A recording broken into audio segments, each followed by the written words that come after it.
다음에 이제 퇴직연금. 사실 이제 직장인들이 등한시하시는 영역인데 사실 여기도 굉장히 중요한 부분이죠. 여기도 같이 보도록 하겠습니다. 우리나라 퇴직금 시장 규모가 굉장히 커요. 거의 지금 300조에 달았을 거예요. 수준이 굉장히 큰 거죠. 300조에. 근데 이게 중요한 게 이 중앙세력 선이 있죠. 10.8%. 그 300조에 달하는 규모 중에 겨우 10% 정도만 원리금 비보장형. 이 말은 투자로 불리고 있다는 거예요. 나머지 한 90% 정도는 여전히 원금 보장형에 있다는 겁니다. 원금 보장형. 사실 원금 보장형이 절대 나쁜 말은 아니지만 너무 오랜 기간 원금 보장형에 묻어두면은 결국 내가 나중에 받을 연금의 수준이 달라진다는 거예요. 너무 낮게 된다는 거죠. 그래서 퇴직금 시장도 이제 원리금 비보장, 그러니까 투자의 영역으로 내가 조금 신경을 써줄 필요가 있다는 거예요. 퇴직금의 구조를 보겠습니다. 첫 번째가 많이들 들어보셨던 확정급여형, DB형 많이 들어보셨죠? 확정급여. 이게 말이 어떤 의미냐면 내 퇴직금의 수준은 급여로 확정된다는 의미예요. 급여로 확정된다. 디파인드 베네핏이라고 표현합니다. 퇴직금의 수준은 내 월급을 기준으로 확정된다. 어떻게 확정되냐면 퇴직 전 마지막 3개월 평균 월급 곱하기 근속연수. 그게 내가 받아갈 퇴직금의 수준인 겁니다. 그러면 간단히 생각하면 이거죠. 내가 받아갈 퇴직금이 계속 높아지려면 결국 월급도 계속 늘어야 되고 당연히 오래 다녀야 되죠. 두 가지가 계속 올라가야지만이 내가 받을 총액이 커진다는 거잖아요. 자, 그럼 간단히 계산하면 이거죠. 회사 다닌 3년 됐어. 이 회사, 현 회사에 다닌 지 3년 됐고 직전 3개월 평균 월급이 500이었어. 그러면 이 시점은 내가 이 회사에 퇴사하게 되면 내가 받아갈 퇴직금의 수준은 500 곱하기 3, 1500인 겁니다. 그래서 간단해요. 사실 확정급여는 약간 산수예요. 산수고 사실 이 돈에 대해서 이 돈을 받기 전에 내가 여기에 따라서 신경 쓸 필요는 아무것도 없어요. 이건 퇴사하면 받는 돈이죠. 월급과 근속연수에 따라 달라지는 거죠. 이게 이제 DB형이고 하나 더 있는 게 있죠. 한 번씩 들어보셨던 DC형, 확정기여형. 이 말은 내가 받아갈 퇴직금의 수준이 기여로 인해서 확정된다. DC의 뜻도 역시나 Defined Contribution입니다. 그러니까 단어 그대로 기여라는 표현을 쓴 거예요. 근데 사실 이 기여의 참 뜻은요, 수익률입니다. 수익률이에요. DC는 어떻게 이제 결정이 되냐면 내가 받아갈 퇴직금의 수준은요, 회사는 1년에 한 번, 그 해에 한 1개월 급여만큼을 그 DC 계좌에 넣어줍니다. 회사는 원금을 넣어줘요. 원금 넣어주고, 그 돈은 이제 내가 굴려야 돼요. 그러니까 DC는 온전히 나의 책임입니다. 나의 책임. 내가 잘하면 더 많이 가져갈 수 있고요. 내가 못하면 성과가 낮아서 마이너스를 가져갈 수도 있죠. 자, 그럼 DC는 어떤 구조로 정립이 되냐? 이거죠. 똑같이 앞서 우리가 DB형 3년차일 때는 그냥 500 곱하기 3, 1500이 주어져 끝나는 거지만 내가 DC 3년차야. 이러면 1년차에는 월급 평균 300이었어. 2년차에는 400이었어. 그리고 3년차는 500이었습니다. 그러면 1년차 월급 300, 400, 500만큼은 회사가 DC 계좌에 넣어줍니다. 원금만큼만 넣어주는 거죠. 그러면 누구의 원금은 1200을 회사에 넣어줬고요. 이 돈을 결국 내가 굴리는 거죠. 이 돈으로 우리가 알고 있는 펀드나 ETF 같은 상품들을 투자해서 굴리는 거예요. 그에 따른 수익률로 내가 이 돈을 가져가는 거예요. 그래서 결국 수익률에 따라서 그 돈이 1200보다 많아질 수도 있고요, 낮아질 수도 있어요. 그래서 내가 DC라면 이 관리를 굉장히 철저히 해주셔야 돼요. 굉장히 중요하게 바라보셔야 돼요. 그리고 추천을 드리면 일반적으로 지금 거의 이제 입사하셔서 거의 다 DB형이실 거예요. 급여가 자꾸 오르고 근속이 쌓이면 얘가 커지는 거니까 여기에 따른 스트레스 내가 굳이 느낄 필요가 없습니다. 근데 이제 어느 순간 고연차에 접어들면은 급여 인상률이 조금 주니어 시절보다 낮아질 거예요. 그때가 되면은 DB에서 DC로 전환을 하셔서 그 돈을 이제 스스로 운용하는 전략을 쓰셔야 됩니다. 그게 결국 내가 받아갈 퇴직금의 파이를 키우는 길이 될 거예요. 일정 연차가 쌓이고 올라가기 전까지는 DB에 있으시다가 급여 상승률이 조금 낮아지는 연차 직급까지 올라가시면 그때 DC로 바꾸시는 게 유의미한 선택이 될 거예요. 결국 직원분들 거의 대부분은 받아갈 순간이 반드시 올 거예요. 반드시 옵니다. 안 올 수가 없어요. 그냥 그때 돼서 이 돈을 내가 관리해야 되기 때문에 어떻게 관리해야 될지도 알고 있어야 된다는 거죠. DC 계좌에서는 그 돈을 가지고 매수할 수 있는 그런 상품이 딱 정해져 있습니다. 큰 섹터로 안정형이 있고요, 수익형이 있어요. 안정형은 그야말로 좀 안전하다 이런 의미겠죠. 예금, 채권, 채권형 ETF. 수익형은 우리가 알고 있는 ETF. 그리고 법으로서 안정형 비율을 최소 30%는 가져가야 됩니다. 이건 법입니다. 법. 이 취지는 무리하게 투자해서 퇴직금 다 까먹지 말라는 의미입니다. 30%는 무조건 안전하게 세팅해 두셔야 돼요.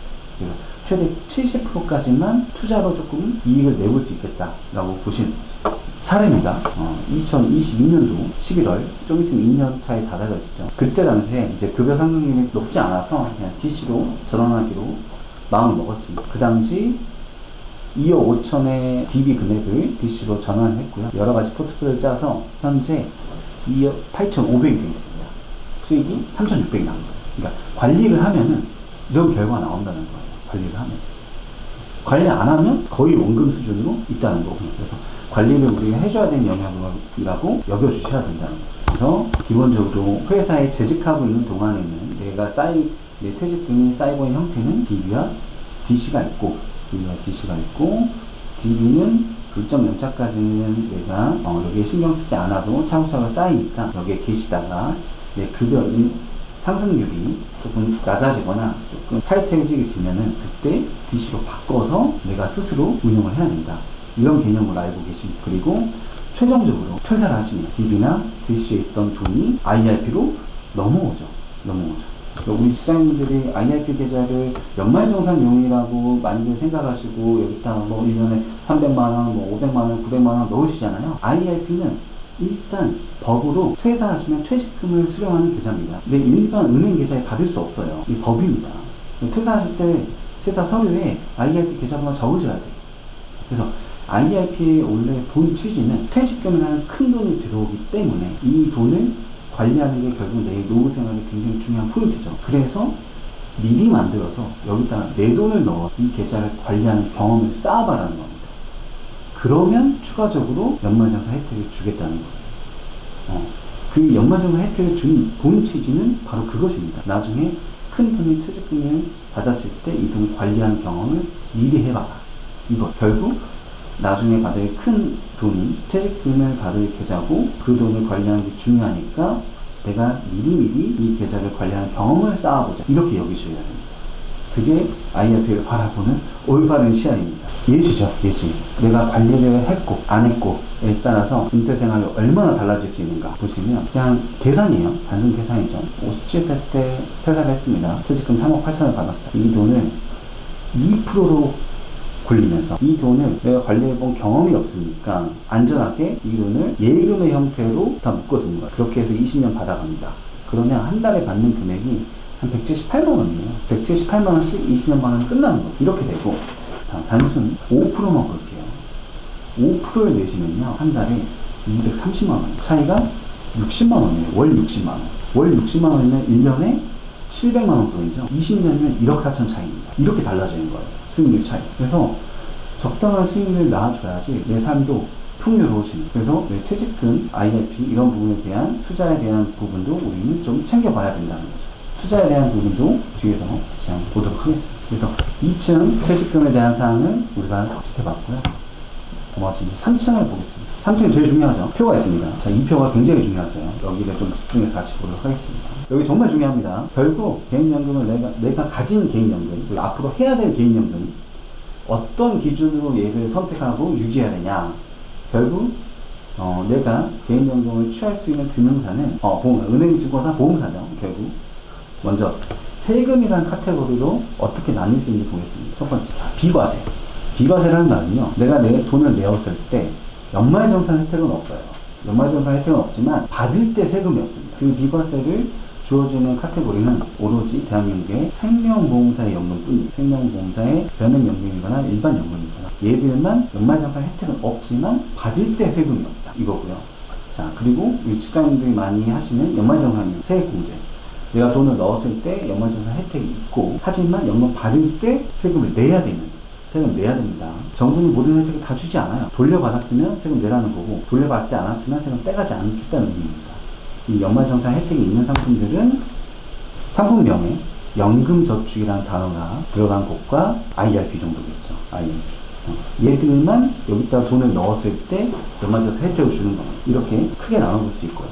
자, 이 카테고리를 끊어서 내가 나한테 의미 있는 게 뭘까?